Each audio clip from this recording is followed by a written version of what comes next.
Estado de Silencio es una película documental, es un crudo testigo sobre la tragedia que envuelve al periodismo y al reportero mexicano.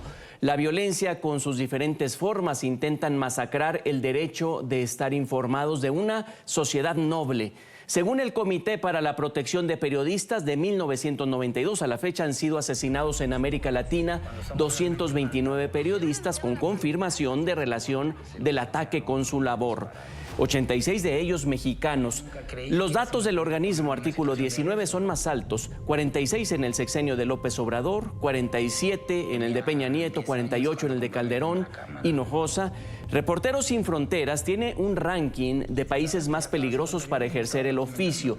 De 180 incluidos los envueltos abiertamente en conflictos bélicos, México ocupa el 165, imagínense. Estado de Silencio es producida por los también actores Diego Luna y Gael García Bernal y dirigido por Santiago Maza. Te vuelves parte de la historia.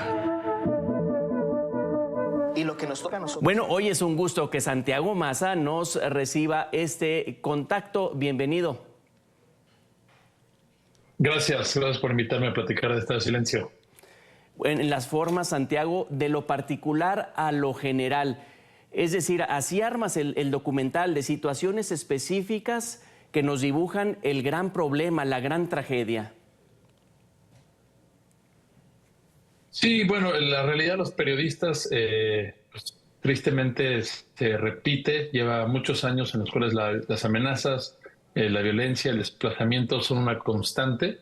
Entonces, a partir de que empezamos este proyecto, bueno, empezamos a platicar con los personajes y lamentablemente la violencia no cesa. Entonces, es así que a cuadro pudimos ir destilando la realidad que se vive en la libertad de prensa en México hoy.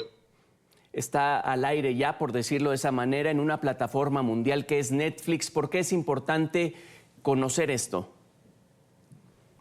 Bueno, la libertad de prensa es un derecho global, ¿no? Es un derecho que creo que tenemos todos quizás dados por sentado, ¿no? El acceso a la información, el que podamos ser sociedades que toman decisiones basadas en la realidad y en la información que nos hacen llegar los periodistas es fundamental. Y creo que, por lo tanto, es un tema que a todos nos compete y que la realidad de México debería de ser usada como lo que no debe pasar en ningún país, ¿no? Creo que hay casos como cercanos de alguna forma, el caso de Colombia, cosas que también pasan en Brasil, en el norte de Chile, donde se repiten estas alianzas entre el crimen organizado, instituciones del gobierno, y entonces empiezan a ejercer presión sobre los periodistas que buscan mantener informada a la ciudadanía, ¿no? Si bien la violencia sucede de muchas formas y en otros países sucede con un control estatal mayor, en otros con la precarización de los periodistas. Es por eso que creo que esta historia, cuando la hemos mostrado en diferentes países, siempre resuena porque pone en evidencia que los periodistas son personas esenciales para vivir en comunidad hoy en día. El tema y el filme no está politizado o partidizado, Santiago. Queda claro que es un flagelo transeccional. Sí, el documental busca ser lo más íntimo y lo más coyuntural, ¿no? Hablar de lo que está pasando hoy en día. En algún punto sí nos tomamos el tiempo y invertimos en hacer un montaje en el cual con material de archivo se mostrara que esto ha sido transeccional, ¿no? Que ha habido 3 partidos distintos en el poder, que sucede a lo largo y ancho del país. O sea, que las condiciones no tienen que ver con la particularidad de un partido político en específico, de un gobernante en específico, sino que este es un sistema de violencia que se ha venido generando en el país y que hoy en día funciona en todas las capas y en todas las regiones. Entonces, tenemos que juntos pensar en soluciones que logren desmantelar este sistema de corrupción y de impunidad y de violencia contra los periodistas.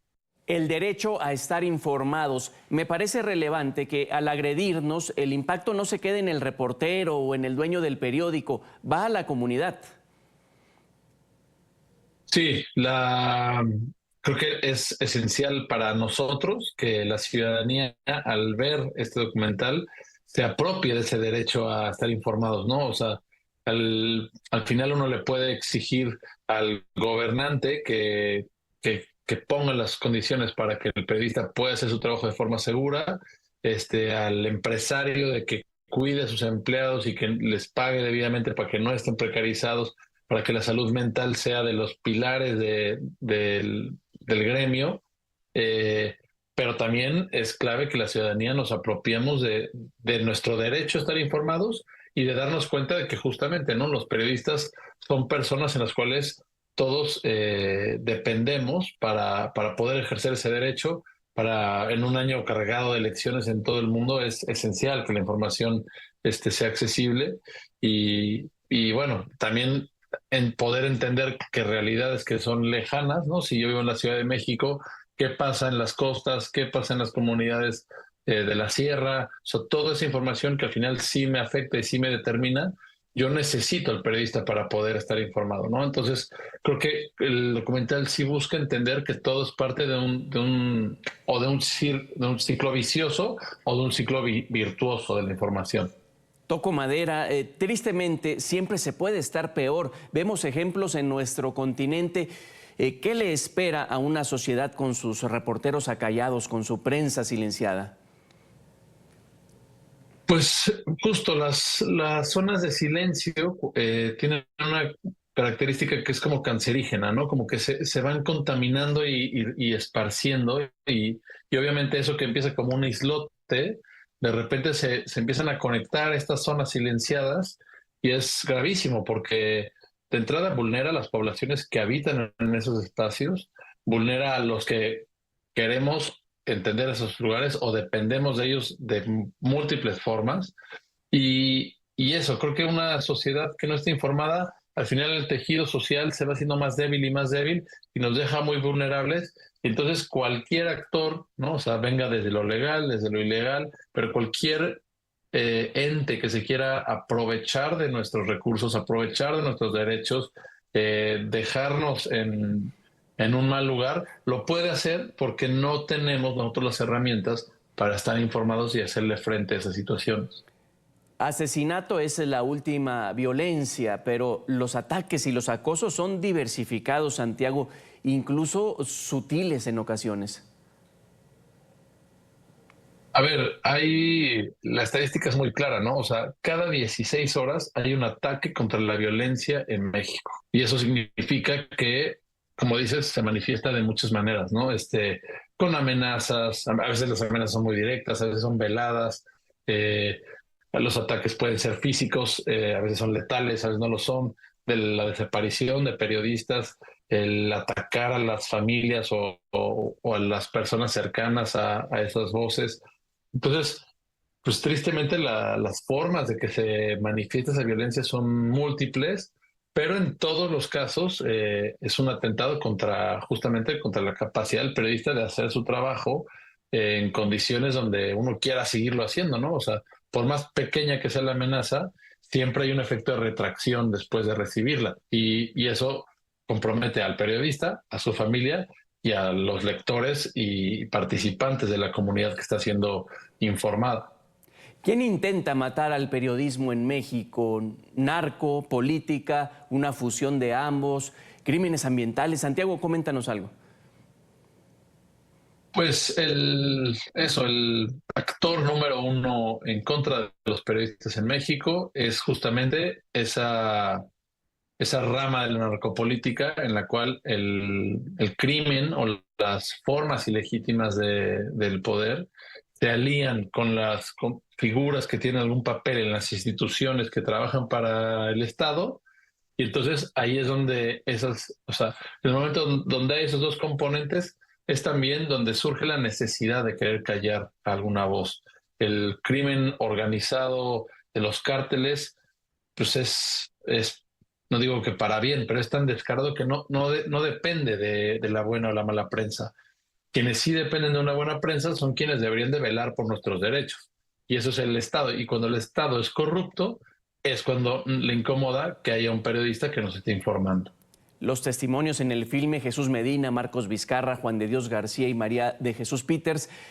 Este reporteo, Santiago, e investigación, ¿qué te encuentras sobre nuestra democracia? Porque además estamos en la coyuntura donde se desaparecen mecanismos de transparencia, se difuminan las divisiones que deberían ser claras entre los poderes. Coméntanos. Pues es que los riesgos son numerosos, ¿no? O sea, y las consecuencias son gravísimas además, porque no es fácil restablecer esto, no es fácil recuperar una sociedad sana, informada, democrática, participativa. Entonces, para mí creo que lo que está en riesgo es mucho, ¿no? Es formas de convivir, de evitar, eh, independientemente de si sean comunidades pequeñas o megalópolis, al final todos vivimos en sociedad y todos necesitamos de la información para acomodarnos y para entendernos mejor. Una más técnica. Mira, una máxima del periodismo es que el reportero no sea la noticia. ¿Cómo equilibras entonces el protagonismo y del filme entre el personaje que no le robe al tema, al gran tema que son las amenazas, entendiera? Sí, creo que justamente, o sea, y fue un reto del documental hacer que los periodistas estuvieran de acuerdo en participar y salir a cuadro y que nosotros siguiéramos y retratáramos su trabajo. Creo que para mí sí es importante decir, en este momento tenemos que poner al periodista, a la figura, en el centro de la atención, ¿no? Porque si conectamos con ellos como personas, como participantes de una sociedad y empatizamos con su realidad, entonces también podemos hablar de los temas de los que ellos hablan, de las realidades complejas que determinan a México y a un sinfín de países. Pero creo que para que nosotros como periodistas, bueno, como participantes del derecho a estar informados, necesitamos conectar de la forma más humana. Creo que ahí es donde nos hace falta regresar, dar un paso para atrás, conectar con las personas y después de conectar con las personas, pensar en soluciones. Un homenaje al oficio. Javier Valdés, Miroslava Brecht, Regina Martínez en las plazas. También se intentó matar a Ciro Gómez Leiva en la capital. ¿Qué periodista está seguro en el país? Gracias en la extensión de la palabra por el producto, la lucha. Santiago, hasta pronto. Gracias a ustedes. Este documental es también una forma para nosotros de agradecer a los periodistas por todo el trabajo que hacen. Entonces nos hace muy felices desde hacer el proyecto hasta poder platicarlo con ustedes. Entonces, gracias.